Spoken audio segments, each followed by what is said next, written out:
Welcome, everyone, to the Everything Show, episode 616. I am your host, Matrix Lord 212, and I'm with Chris Al. What's up, Chris? Hi. What's up, Ray? What's happening?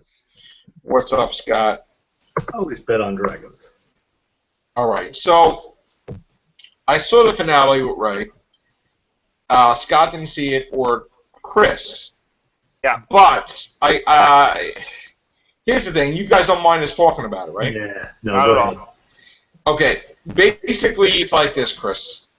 If you just decide not to watch the finale Yep. and just Oh, wait yeah, until Gloria. October, Gloria. Yep. hi Gloria, and if you wait until October, they're gonna show the last 5 minutes anyway, and you really didn't miss 90 minutes of anything really. That's how bad. Honestly, it was a massive disappointment. Again, nothing against the actors. The actors performed brilliantly. But it just, to me, I don't understand why it was 90 minutes. It's just a plot line of going nowhere, I take it. Yeah. Basically, I have a lot of problems with the finale. First of all, and again, one of my friends posted on Facebook about cliffhangers. No. It was supposed to be a finale. It wasn't supposed to end on a cliffhanger. It doesn't always have to be one of those shows that have cliffhangers. Okay? Walking Dead doesn't always end on a cliffhanger season. You know? There have been finales that just ended and then they start anew, whatever. So, no one was ever building up to this being a cliffhanger. It was supposed to establish Negan, showing who he kills. That did not happen. Okay? We got an episode, and it made no sense because here's the thing, okay? I don't understand. On one hand, you want to protect Alexandria, where you don't want nobody to break in, you don't want walkers to break in, you don't want nobody to invade and take it. But then to leave Alexandria with not any main, or and the only person they left behind of the entire friggin' group is Father Gabriel. And Spencer. No. I mean of Rick's group. Yeah, and Spencer. Spencer wasn't part of Rick's group. Spencer was part of Alexandria. Okay, yeah, I know, but he thinks of the whole Alexandria as his. No, but I'm trying to say is that the only person that Rick left behind of his group before he got to Alexandria I know. was Father Gabriel. And he took his own son as well. Yeah. And Judith, Judith was the only one left behind. She was baby, right? Mm. Why would you, with everything going on, with Negan and everything, why would you leave Alexandria defenseless? Everybody goes in the van. Characters next season? That's all I think. Here's the thing. They go in the van because of Maggie, right? Why he took Carl, I don't understand either. Okay? And they know they're going to run into trouble. So they go in the RV. And for 90 minutes, well, here's the thing. Then you have the other side story with Carol and Morgan. All right? I'm not going to tell you what happened with that, but that was a waste also. Something big did happen, but it was kind of a waste because I just don't like a pattern I'm seeing here. Okay? So Carol and Morgan are over there and doing nothing. So then, by the end, it's like Lord of the Rings, basically. They're driving around.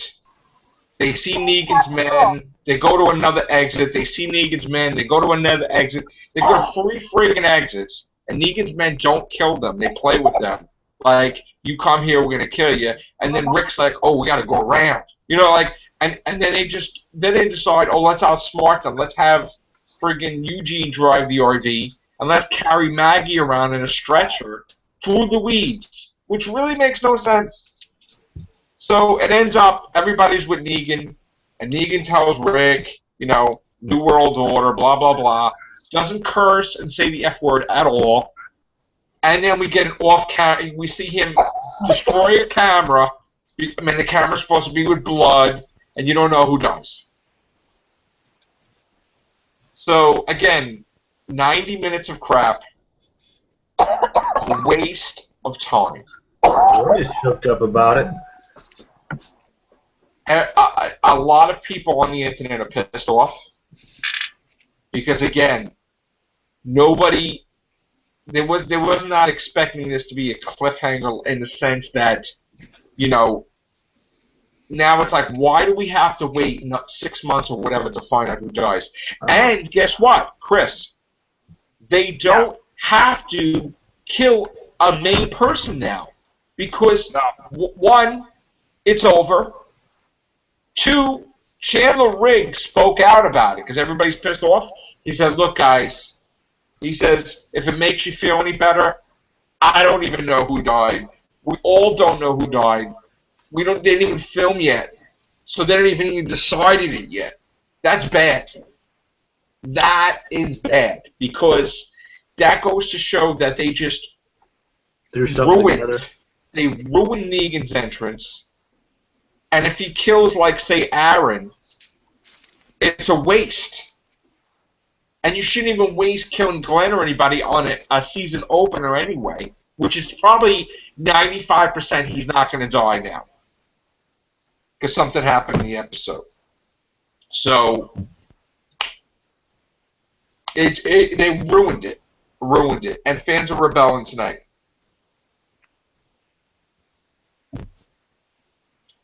Remember when we were talking about this a year ago or 2 years ago on the show? We were saying how they screwed up the finale, they built it up like Glenn was going to die, that Daryl was going to lose a hand, and they were teasing, and then nothing happened. Nobody died, nothing, and it was like, ugh, like blah. They did the same shit.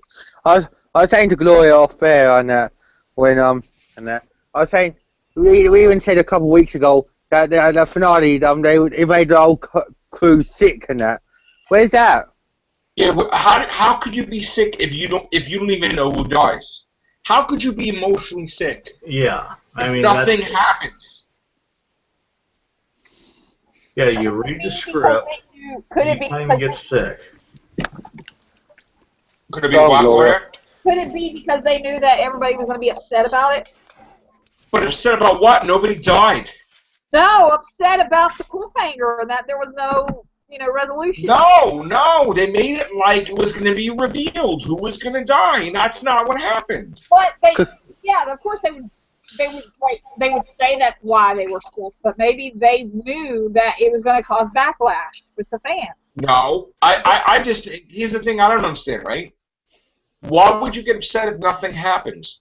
Like, this is what I don't understand. Angel Lincoln made a comment about, he couldn't sleep, and it was the first time he's like, but you don't even know who died either, so what are you upset about? Put yourself in his shoes. What would you do? Like, if you thought your fans were going to be upset with, not you. I wouldn't lie to my fans. I don't think he lied to his fans. I don't know what the hell it is, but he couldn't say it either way. He just said that that it upset him. And but what upset him? What upset him? Like that he knew that he was going to be. He was upset in second hand, knowing that we were going to get upset. That he. Hold on. Wait. Huh? Let's think about this logically here, right? Okay. If what you guys are telling me about the finale is true, I didn't see it because I was watching WrestleMania, and then I was contemplating why I watched WrestleMania, and then I hear this. This is what I'm getting, and this is what I'm getting out of this. Either A, they're lying and they know who died. B, that report was false, and it was misquoted, and they didn't actually say that. Yeah. Because personally, I find it a little hard to believe that they said stuff like that, like, we couldn't sleep and stuff like that. I don't buy that. Or B or 3, I don't remember how I was listing it. My head still hurts. I'm joking, but to me, it sounds like maybe they over-exaggerated it if those quotes were true. I think maybe they over-exaggerated to get people like, who died? And then because somebody died, it was there's pretty their much exit. Like, lure for somebody people died. to watch and get all psyched up, and then they see it, and it's like, oh, okay, thank you. But here's the thing, they pissed everyone off where people were starting to feel like they lying to them constantly, and they don't want to just. It's like, all right, Walking Dead. Like you said about how Chandler Riggs, he says, if it makes you feel any better. So he knows that fans are upset about it. Of course he does, because he just tweeted it after Talking Dead. He's tweeting it, and I actually tweeted it. Because he knew that people were going to be upset because it was a cliffhanger. No, because he saw on Twitter everybody saying it sucked, and that's why he responded. But maybe he knew it would happen regardless because they were. Was the reaction really that bad? It's bad. It's bad from what I see. Yeah. Yeah. I gotta look it up, man, because it doesn't sound good. This is bad. I heard that they kept Negan. I heard that they kept Negan's entrance really faithful, though, like to the comics and stuff. Oh, he didn't curse, like really. He didn't curse, but what he said and how he said it was very feeling. It felt very like the comic. Well, I heard that he did the whole eeny, meeny, miny, mo thing. I started crying at that part. I was like, no. That's good. Of course, we didn't get it, and I'm like, what? Wait. It's seriously That's like cool. going on a roller coaster. You're going up and down the whole episode, or for me anyway. And then you're at the very last drop, and it's the biggest drop, and then they stop the ride and say, get off. You're not going to get to finish it until October. I agree with Blitz Blotz when he says that, the whole thing that started all the season cliffhangers with Star Trek Next Generation, basically with the best of both worlds. Yes, exactly. That is a cliffhanger. Absolutely, the greatest of all time. Yes, when Riker says fire on Captain Picard as the Borg. Yes, Locutus. Yes, absolutely. That's what started this whole. But that's the whole point with The Walking Dead. They never say that it always is a cliffhanger. It's a finale. This has been even at the end of season 1, and after they went into that place, the guy that they thought he cured it or whatever, and then says, all right. And he said, all right, we're just going to go. And then there was no cliffhanger, on season 1 into season 2. There was a cliffhanger season 2 and season 3 when, the Herschel's barn burnt down and everything, and then they got separated, and then the Woodsbury thing. But it wasn't always a cliffhanger at the end of the finale, So, again, I feel they ruined Negan's entrance because... Again, now they don't have the stress of having to kill Glenn or Daryl or anybody big because the finale is over. Wait until later on to the season to do that, the new season to do that. But you know what's going to be the problem is now? Now it's going to be you're going to show who dies in the first episode of season 7, right? So that means that the whole episode is going to be about Negan leaving them alone. No flashbacks. Negan leaving them alone, letting them live, and then they're having a funeral for the person that died, and nothing is going to happen in the first episode. Nothing. Okay? And then you're going to waste a whole half a season where they're going to train to beat Negan or something. And then they're going to wait till the season finale, a series of season 7, which is next friggin' summer or spring, whatever, until maybe he beats Negan and they put him in a cell or something. So you're gonna waste a whole effing season on this nonsense. They're gonna drag this crap out. It's terrible. How do you not? I know they're always talking about people dying in The Walking Dead, right? But how many finales did we have when nobody friggin' died? Lately. It's terrible. It's ridiculous. It's expected that someone major is supposed to die. People are supposed to die. Nobody's dying here. With all this talk about cliffhangers and stuff, you want to do like a good sort of cliffhanger, like something that leaves oh my god, leaves the audience saying, oh my gosh, what's gonna happen, but presents a finite ending to that part of the story. I gotta give the medal to Star Wars Rebels. The way they ended that show, they left people saying, oh my gosh, what's gonna happen next? But it was an ending to that part of the story. And I feel like that's the best way to do cliffhangers. So awesome. I finally watched it. I loved it. I feel like that's the best way to do like a sort of cliffhanger / finale That because Nice. like I said, it ended the story, so it was like, okay, that story's done, and here's a new chapter. From what I'm hearing here, it's kind of like the chapter's still going, but we're not going to tell you how it ends. Wait till next time. Like Like Right. I have to wait and see it though. I can't really say anything. If this is what I would have did, if I was doing an episode and they said to me, listen, we're doing Negan's entrance, but we gotta have a cliffhanger, right? I'm like, all right, you know what? Boom, Negan kills Glenn. You see it, and then he says, nah, you know what? I'm not just gonna kill one person. I'm gonna kill another person. And then you do that. Then you show where you don't know who he killed, because at least you have seen it. Negan's entrance, he kills Glenn, and then, oh my god, he's going to kill someone else. And You don't know who it is. the camera's connected to. The second person. But to do his entrance like that, where you don't get any, the sizzle just dies out, and it goes flat, it's like, that's bad. That's bad. All right.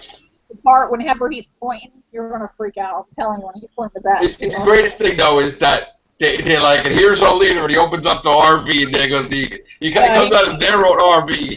P-Town. He came out of their own RV. Here you go. Here you go. They open up the RV, and when they do, it opens up to before The Walking Dead.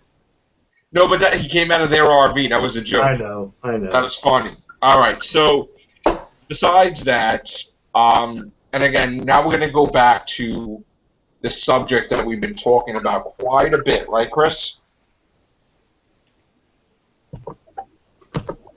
Yeah, Chris? What? Batman versus Superman? Yes. Okay, let me just say one thing, right? Okay. WrestleMania was tonight, right? Oh yeah, talk about that. No. It's connected to Batman versus Superman, right? Oh no. There was a guy in the crowd, camera side by the announcers. Yeah. Shirt written on his shirt. I kid you not. One of my friends pointed out it was the funniest thing I saw. It said, "Roman sucks more than Batman versus Superman." Oh, damn. And I just thought, wow, it's never gonna end. Wow. Yeah. Oh my god. That kind of reminds me of the annoyingness that whenever I see those jokes about the dumpster. Like, oh, Daryl won't get shot. He didn't get shot. He just crawled under a dumpster. I'm like, yeah, get already with that. They're never going to end that. They're never going to give that up. Let's season about that. All right. So here's the thing. As you know, the running gag is because I talk about how the movie's not doing well. I guess that's considered me being a hater, which I didn't write the movie, nor did I direct it or produce it. So, if it doesn't do well, I don't see how that makes me a hater. But let me just tell you. Let me just tell you what Batman versus Superman did. Now, I did have a tally. I think we guessed, right? Mm-hmm. How much money it was going to make. We all took bets, right? Okay, so we're going to go over that now. All right, so let's see who came closest. All right, so Chris guessed that worldwide by Sunday night it would be 650.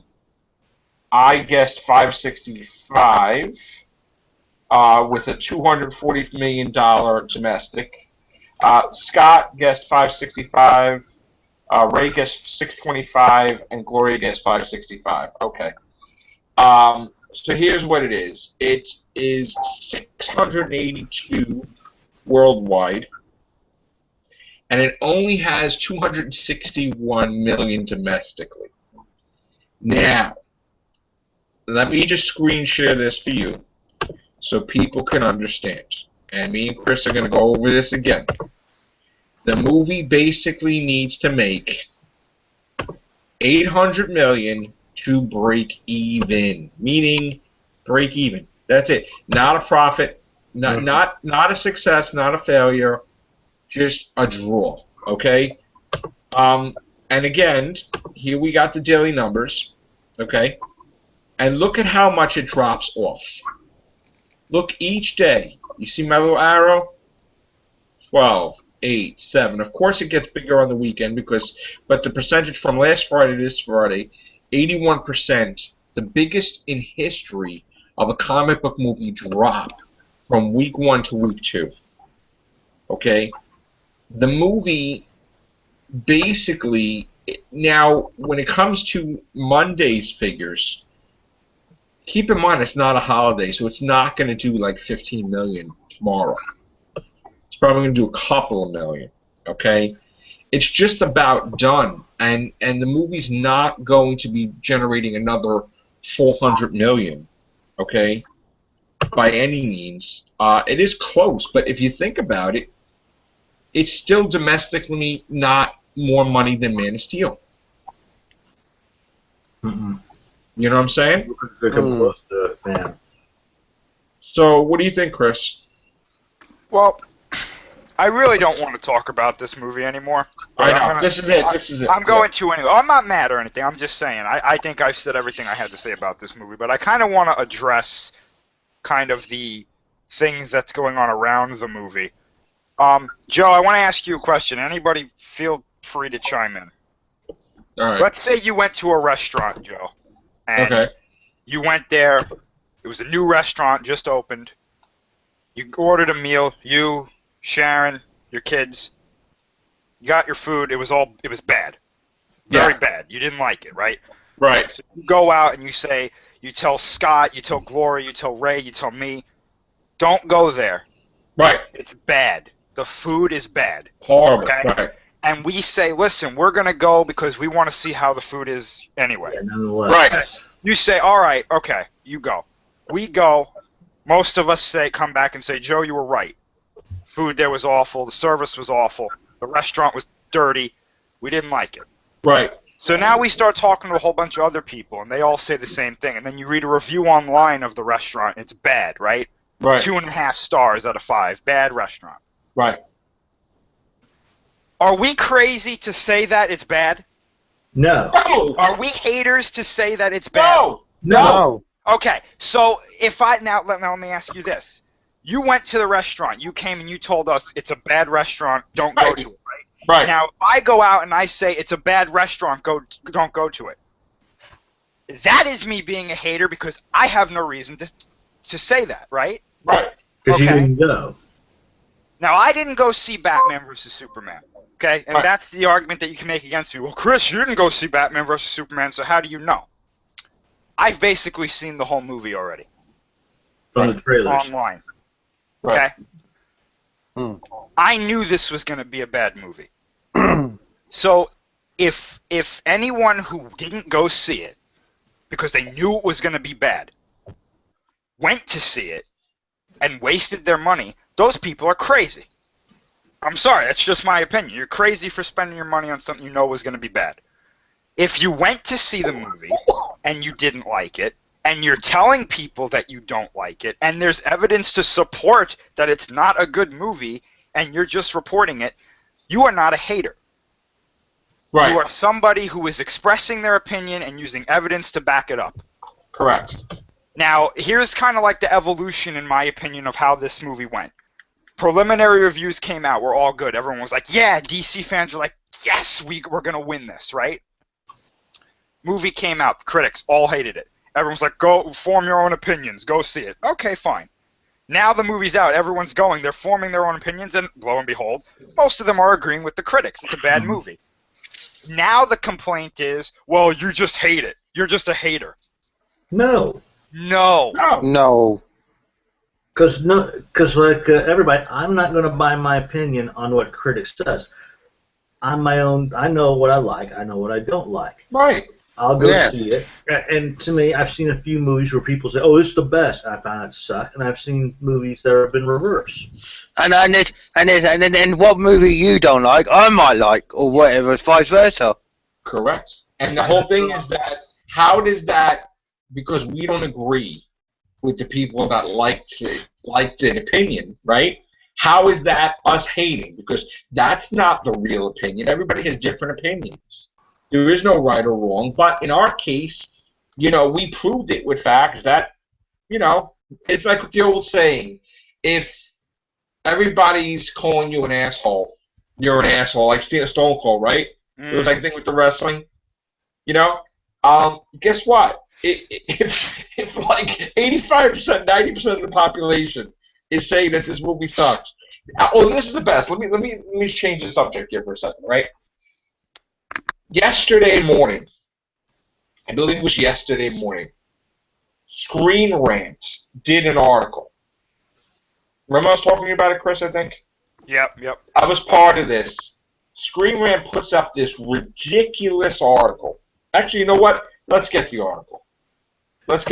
Because I did say, I'll say this much: I did see it on Rainierland, and I told you on Facebook, it's decent, and I still have to see it again, watch it again to see where I actually do my changes.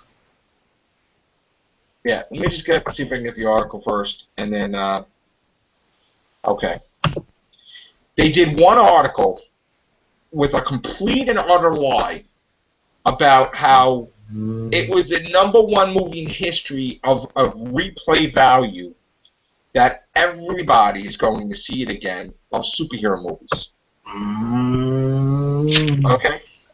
So I read the article, and I'm like, you know what? I usually read articles and I don't say anything. You know, I let it go. I'm not going to let... worst movies, in other words? Yeah, I'm not going to let this article go because I cannot, for the life of me, understand why an author would write a complete and utter lie. It was basically his opinion without any evidence to back it up. And he flat out lied. And let me just get it. Wait a minute. It's right under this thing. Hold on 1 minute. Just get it. Here we go. Chris, could you read this for me? I'm going to give it to you right now. All right. And I will screen share it while you read it, probably. So, again, this is the article that, people had one calling me stupid. They wanted bad-mouthing me because of my opinion. And they even said that somebody peed in the Cheerios. So I'm going to show it right now. It's probably the Cheerios from that restaurant I was talking about. Yeah, even read the title. You got it? Sure, I got it. Okay, so it says Batman v Superman v Superman. Repeat ticket purchases higher than other blockbusters. With all that has taken place over the past few months regarding Batman v Superman: Dawn of Justice, the average moviegoer, could be forgiven for feeling a little overwhelmed. Even among blockbusters, it's rare for a production to produce such a buzz on so many different levels beyond the actual movie itself. It's fair to say that much of the hubbub surrounding Batman v Superman thus far has had more of its fair share of acrimony and strife. There remains a strong divide between those who love the movie and those who don't, and every new bit of news reported seems to only further inflame the situation. Being said, though, sometimes susceptible to the odd hiccup, numbers don't lie. As Batman v Superman continues to break records, surprising fans and naysayers alike, a new milestone appears to have been reached. Based on data compiled by ticket site Fandango, The Wrap is reporting that Batman v Superman is leading ticket sales for a second week in a row, with the repeat ticket sales 30% higher than any other typical blockbuster. Regarding this rise in repeat ticket purchases, Fandango's managing editor... Any other blockbuster. Yeah. Hang on for a second. So, are they actually counting Batman v Superman sales, or just all-around sales from Batman? Better than any blockbuster. Better than Star Wars Force Awakens. Better than Iron Man 3. Better than Deadpool. Ultron. Go ahead. Yeah, so go ahead. I don't even want to keep reading this. All right, so let's stop. This is garbage. I mean, Right. Really, I don't think that's true at all. Now, first of all, when somebody puts an article like this out, the first thing I said was, this article's not true. And they're like, what are you saying? I'm like, well, first of all, if this was true, then the domestic sales of box office would not be, at the time, 200, I think it was less than 230 million. Okay? We have movies that make billions of dollars. So when you're telling me that this is the #1 movie in history beating all blockbusters for repeat value, wouldn't the box office domestically be like 700 million, 600 million, 500 million? Your point? No, it was 220 million, something like that, which is pathetic. What I'm thinking this dude did is he looked at Fandango and pretty much go, okay, here's the sales for Batman v Superman. Here's the sales for this movie. Here's the sales for this movie. And he's grouping them together and saying, these are the sales pretty much for that week from Fandango, instead of actually saying, these are the sales from Batman. Batman v Superman. This is the sales from this movie and that movie. It's like he's grouping them to every person's. But then I go on to say that, well, the movie, in order to break even, needs to make 800 million. So then I get the response of, how do you know? Do you work for the movie company? I'm like, no, I just Googled it, and a whole bunch of articles basically said how much they spent in the budget. You know, but then they keep going on, oh, it made all this money. I'm like, okay, do you know how to balance a checkbook? Do you? Because if you want to overdraw your account by $1,000 and you made $200, you think that that's a $600? It's like, are you kidding me? So like, people were like, are you effing stupid? Do you have a brain in your head? Like, to me, like, I'm an effing moron, right? So then, and I just kept going on throughout the day, making comments, and the hatred was amazing against me, right? See, you know what's amazing? I don't mean to cut you off, but you know what's amazing about that to me is that nowhere in what you said, as far as I know, correct me if I'm wrong, nowhere in anything you said did you say people who like this movie are morons. Yeah. Never said that. So it's okay that they're attacking you because you didn't like the movie, but if you were to turn around and say, pardon my language, well, you're a fucking moron for liking this movie, well, then they'd be like, whoa, buddy, you can't say that to me. Right. Again, pardon my language. No, but you know what, too? It makes you laugh. It's like, I know you are, but what am I? Like, it's like, they get crazy, and then they just bash the shit out of you. Like it's a joke. To prove their point, they don't prove anything. So it's like, how many uneducated people are out there that just are yelling at themselves to death, not even proving anything? These are the people that are going to be leading our society. Who want to be part of the fight, and that way they can come back later. See, I defended Batman v Superman, but yet they didn't want to actually throw the first punch. Well, wait a minute. It gets better. This gets better, this story. So, Oh yeah. I caused a stir with Screen Rants, where there was so many, the comments overflowed within minutes to an hour to all day, so much that somebody had to take a look at it from the company. Okay? Somebody had to see what the hell is happening here. This is all whatever. And Chris, guess what they posted? In a matter of like less than, a brand new article, Chris. And there it is. You want to read that? Yeah. Our numbers went by new math. This is what I don't understand here. You could just read the title. Batman vs. Superman box office record drops 81%. Holy Friday to Friday. This is after I started flipping about it. In less than hours. I said it was going to drop. I said I've been looking at it every day. It's dropping. Look at the box office numbers. And guess what? Someone did from Screen Rant, and they did this article. Okay, Chris. Yeah, I'm just having... Hold on. Okay. Sorry about that. Okay, so it says, sometimes it can be tough to tell whether Batman v Superman Dawn of Justice is a success or a failure, both financially and creatively. A look at the audience score versus the reviews from professional critics on Rotten Tomatoes, for instance, seems to indicate that the two groups do not see eye to eye. And while the movie had huge ticket sales up to and during its opening weekend, those sales numbers dropped rather quickly. In our own box office analysis, Screen Rant estimated that Batman v Superman would see a 60% drop from its first weekend to its second, down from $166 million in ticket sales to about $66.4 million.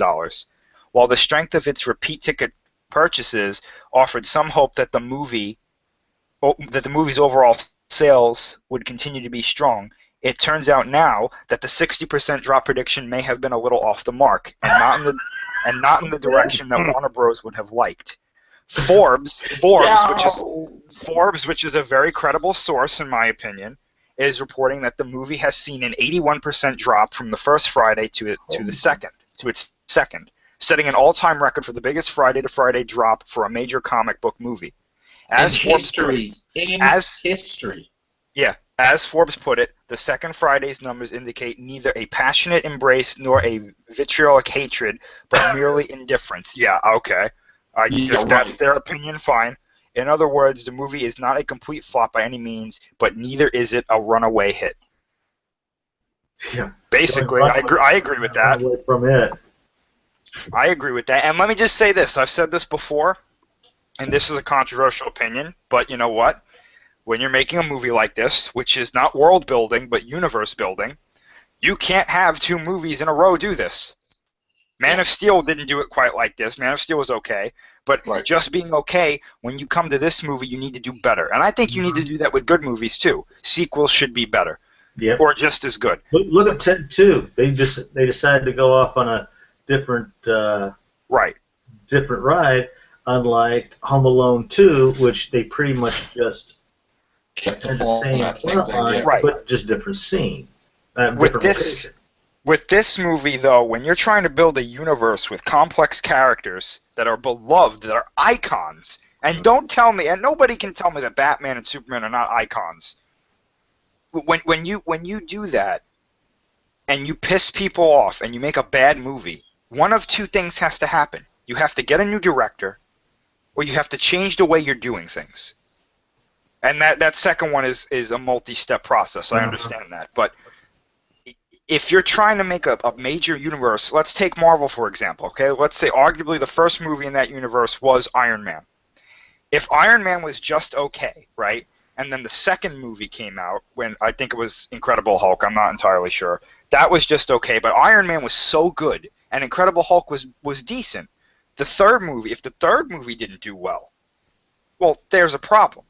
We would have written off the superhero movies right then and there. So basically what I'm saying is if Iron Man didn't do well, the Incredible Hulk did worse, and then the third movie comes out, the first two movies people are going to go, I don't want to see a universe of this. Mm-hmm. This is trash. And even if they weren't building a universe, I wouldn't want to go see a Marvel movie after two bad ones. But what happened? Iron Man was great. The Incredible Hulk was decent. I don't remember what the third Marvel movie was, but it may have been Iron Man 2, which was, okay. But then they had better movies. I thought Captain America was good. They had good movies. I wasn't crazy about Captain America, but Captain America 2, Winter Soldier, was a dramatic improvement. Captain America 2 was, in my opinion, the best Marvel movie that's come out. Yes. In my opinion. I think it was just a little bit better than the Avengers. I love Avengers better. Yeah. I like the Avengers, but I find myself seeing Captain America: The Winter Soldier as a better movie, in my opinion. I thought it had a better story, but I don't understand how how people can look at this and say, yeah, they'll be all right. I just don't know where they get the hater comment. Like, how is it you not liking someone that someone else likes as a hater? I mean, here's the thing. Because you're not part of the lemurs. But here's the thing. Everybody knows me, right? I very rarely. I used to post all the time on Facebook, blah blah blah, like everybody else. I'm sitting on the porch. I'm doing this. After a while, I just don't, But everybody was posting on Facebook. I liked it. I didn't like it. I liked it. I didn't like it. I had over 200, 300 friends on Facebook. A lot of people just saying what they want. And I says, you know what? First time, yeah, I'm gonna post what I thought of the movie, just like everybody else. What's wrong with that?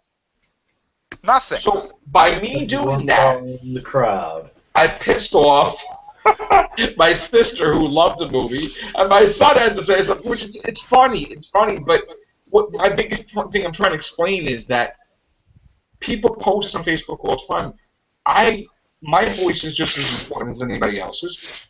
If you like it, okay, that's nice. But why are you going on my post and like making a big thing out of it, blowing it up? You know, and then my sister sends me a picture of a troll, and it's like, do you even know what a troll means? Like, and it's like, and then I'm called a hater, and like some of my friends call me haters. I'm like, wow, obviously people don't know what hater means because like. I loved every single.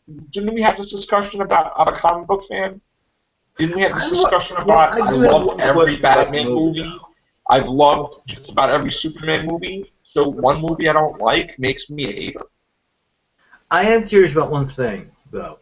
I wonder if a lot of the people who are going to see it, or even a lot of the repeated ones, are going there just to see what the big deal about why people are hating it or liking it. So I wonder if that article was hinting upon that then, but not even saying it.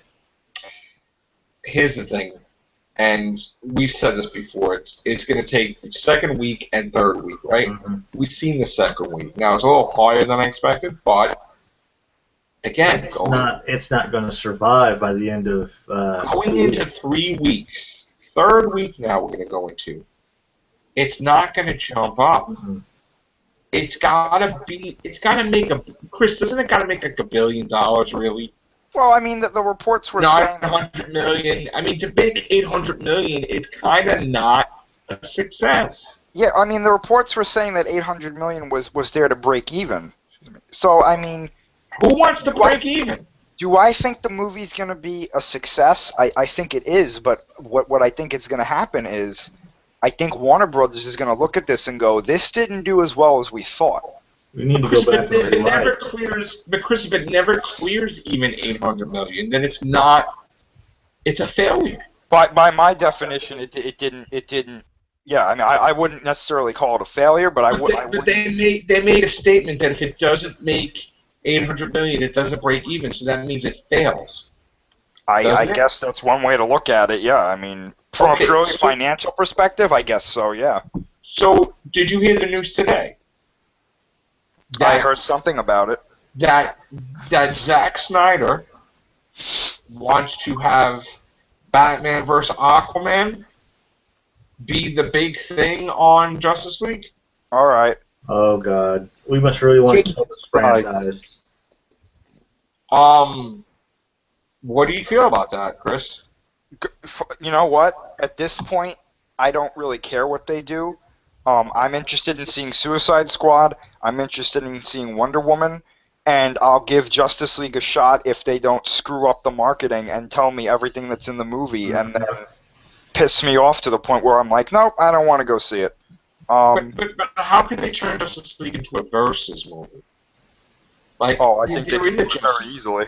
Well, I mean, Aquaman's in the Justice League, so what is this? That he gets beat and then he joins at the end? I mean, is that what they're going to do in every movie now? A superhero's going to fight another superhero? I know in some stories, Aquaman gets disturbed by the goings-on of the land dwellers, as he calls them. Sort of like the War to Sunlight. And he declares, like, quote-unquote war on the land because he thinks like the things going on up there are going to eventually affect Atlantis, which he's not entirely. Yeah, but how is that a team? That's like Civil War. Well, eventually he'll realize. How is that Justice League? Eventually he'll realize that these guys are doing good, and in order to protect Atlantis, he has to join with them. I mean, it's not too dissimilar from what it seems like they're doing with Black Panther, but I mean. But this is the first Justice League movie. Why would you have dissension? Well, think about this though. I mean, in the first Avengers movie, they were fighting. Iron Man fought Thor for a little while. They all fought the Hulk. Right. So I'm okay with them having dissension among the team. I think it introduces an interesting story. So they're copying off Avengers? I wouldn't necessarily say they're copying off Avengers because I know it's a hot button issue, but I mean. In my opinion, would I go the way of having the Justice League fight Aquaman? No, because in my opinion, there's no way that Aquaman would be able to fight the Justice League. I don't care how much armies or how many armies he has behind him. They're Superman. But then again, Superman's dead now. So I thought that this was leading to Darkseid. Yeah, same here. Where's Darkseid? Yeah. Is he going to be solely in part 2? What they're doing is they're doing what Avengers is doing. They want to get a third Justice League out of it. So what they're going to do is they're going to try to do Avengers Age of Ultron, and then the third Avengers movies, Infinity War Part 1 and 2, which is Avengers 3 and 4. So they're thinking that they'll wait and save the big baddie for the third movie or second movie or whatever. Well, after this movie here, they're lucky to even get a third movie. I agree with that. I mean, if you're going to do this let's have Aquaman fight him like for a third of the movie or half the movie, and then you go, I'm good now, I understand. No, you're gonna have a third flop, and people are gonna go, screw you guys, until you start making some decent movies.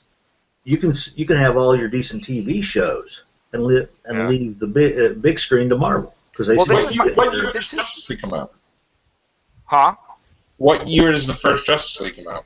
I think it comes out next year. No. I think Part 1 comes out November of next year. I don't know. Because they're filming in a few weeks. I don't think so. Yeah, Joe, say what you can say. No, well, Batman vs Superman to me is one of the big problems that I see in Hollywood now. I have no issue with building a universe. I think having a universe-based story is very interesting and very intriguing. Here's my thing. I don't like it when they start planning out movies before movies come out. Mm-hmm. Here's my example, okay? I'm going to use Godzilla because obviously I'm a huge Godzilla nut. And this is the thing, right? They made Godzilla 2014. Right. 2017 November. Yeah. Right. They made Godzilla 2014, and Gareth Edwards came out and said in that movie, I'm not making a sequel out of this movie. I'm making this movie, and if it does well, I will do a sequel. If you look at Godzilla 2014, the movie ends with no sequel bait. Mm-hmm. The Mutos die, Godzilla leaves, everybody goes home semi-happy that the city wasn't completely demolished. Okay? Then they said, you know what, yeah, we're going to do Godzilla 2. And I was like, okay, great. And then they're like, we're also going to do Godzilla 3. And I was like, guys. And then they were like, we're going to put Mothra, Rodan, and Ghidorah in Godzilla 2. And I was like, guys. And then they said, we're going to do Kong. And I was like, okay. But now we're going to do Godzilla versus Kong. And I was like, you're losing your way. Mm-hmm. Make singular movies and then move on from there. Correct. This is what Marvel did. Okay, now, to be fair, Marvel did plan out this idea, but when they made Iron Man, they made one movie and they said, if this does well, we'll do Iron Man 2. But that got such a good response that they said, you know what? We're going to make singular movies with references to other things, but if they do well, we will do the Avengers. And, they did well. They did the Avengers. Now they're kind of going on. And two, it says, if it does well, yeah, sure. And they added it. Right, now they're kind of going off the beaten track with planning everything, but I can understand why they're doing that, because they are doing well. Yeah, they're making good movies that people want to go see. They're not doing things like, okay, why did Superman do this? How did Batman do that? Right. And where the hell did you get a Doomsday from this little tidbit over here? Right. People are looking forward to every single movie Marvel's about to make, except for Inhumans, which I don't know why they do. Yeah, to me, Inhumans sounds something like you should do it on either. They're trying to do the X-Men without the X-Men. Well, there are certain movies series that I think you can make, like, you can plan to have multiple movies. For example, Star Wars.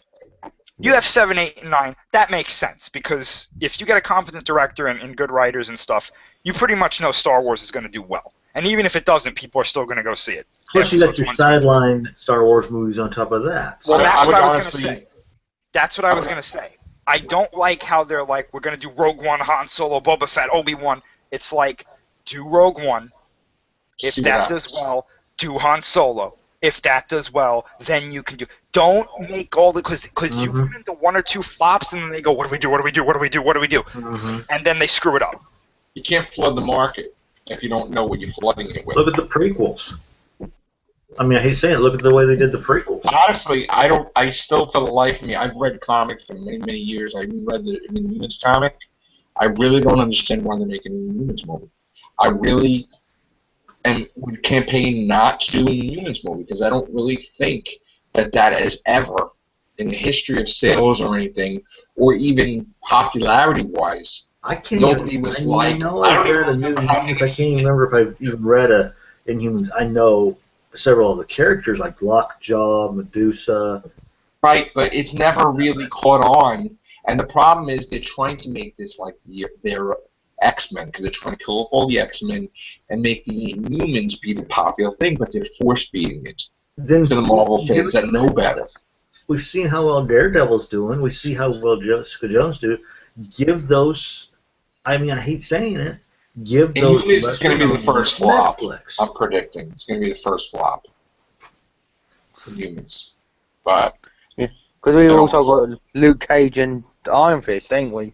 yeah, but that's going to be a success. But that's on Netflix. But yeah, Humans is the last movie of the phase, which I predict will be a flop. Because to me, I would rather West Coast Avengers, to say the truth. I couldn't. I really. To me, it's Inhumans and New Mutants. I could miss those or wait till they come to. Humans is like Asgard in a way. You know, it's like to be on the moon, and it's like they're going to try to do exotic landscapes and weird stuff. It's not going to work. Not going to work.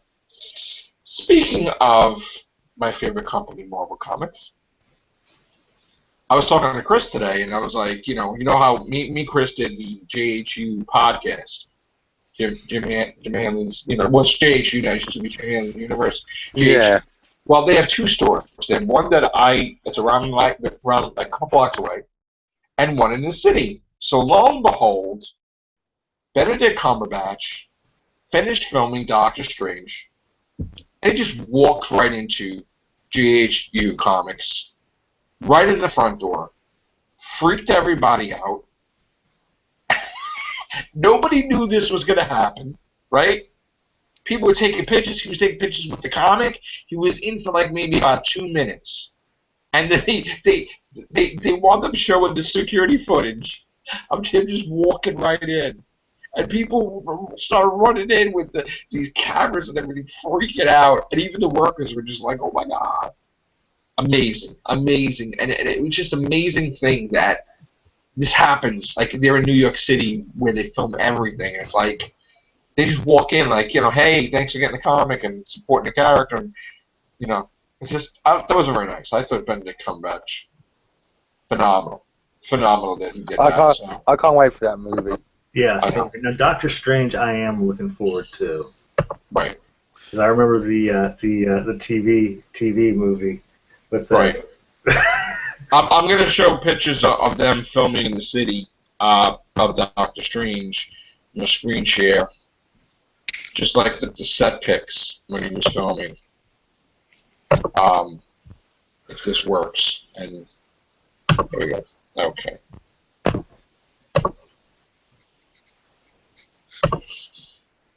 Nice. Hey guys, I gotta take off. It was nice talking to you guys. Okay, Chris. All right. See you, Chris. Have a good one. There, Chris. There it is. Oh. There he is. How awesome is that look? Now watch this. Watch this, man. Oh, wait, can you see? Hold on. You guys see that? Cool, right? He looks freaking awesome. Wait, there's other things on there. Look at that. He's been in a scuff. Well, he's strange after all. See these guys? Oh my. Oh, nice. Standing at ease. Mm-hmm. That's cool.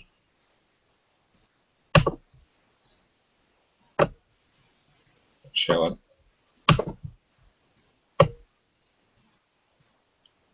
amazing, right?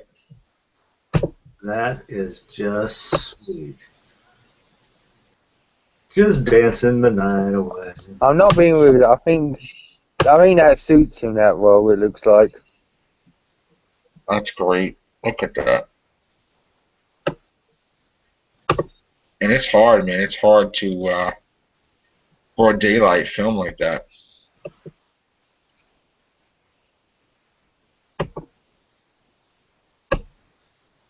Look at that. Oh my God, it looks amazing. He does. Sweet. He does suit the character. That costume looks amazing. So They were given. It looks like they've done actually hints to the outfit, but they didn't go overboard. no, it looked perfect. I thought it looked perfect. Let me just see if I can get the.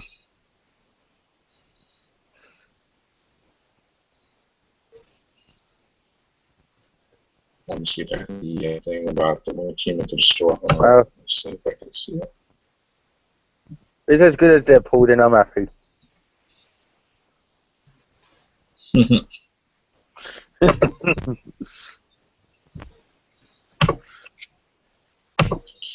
see. Sure. I apologize, guys, but it's just computer's a little slow right now.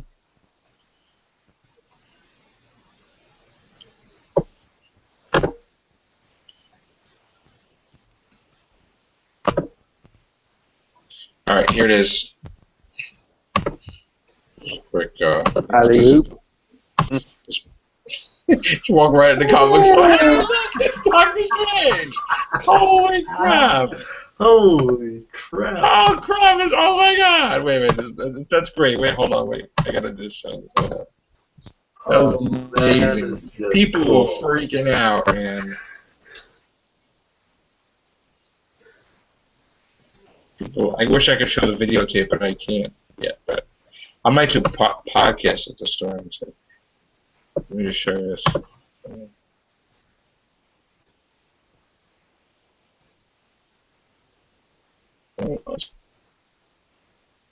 Alright, screen share this, check.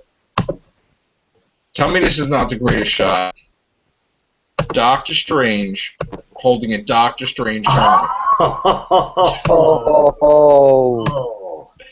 great is that? You got right. How great is that, man? That's great. That's great. In fact, there was a funny thing where he was standing taking pictures with the workers. The Justice League was in the back. The action figures were in the background. It was hysterical. Oh, damn. And this was from the Daily News. Wait, hold on. 32nd Street. Wait, let me get in the shot. Hold on. Wait. How great is that? Nice publicity too. Oh, that is bad. I gotta say for the store. And I was going, you know, when they went to Staten Island, I was going to that store since 1987. Let me just see if this. Yeah, again, they weren't expecting it. You know, it was a sudden thing. But from the videotape, you see like he walks in with the costume, and people are just like people are like, oh my God, they freaked out, and then everybody started flooding in, taking pictures and everything. It was amazing. So I'm very happy for my buddies there at JHU Comics in the city. That's awesome, man. That was not the Staten Island store, it was the one in the city, but that was pretty cool. At least they can now say, coming to our store where Benedict Cumberbatch was in. No, if only, you know, Robert Downey Jr. did that in, he did that where he was at in a comic book store. He just went in and get Iron Man comics. He just walked in and that's pretty cool. So, alright gang, that's going to be it for the Everything Show tonight. So, we will be back during the week. We got a lot to talk about. So, take care. Bye for now.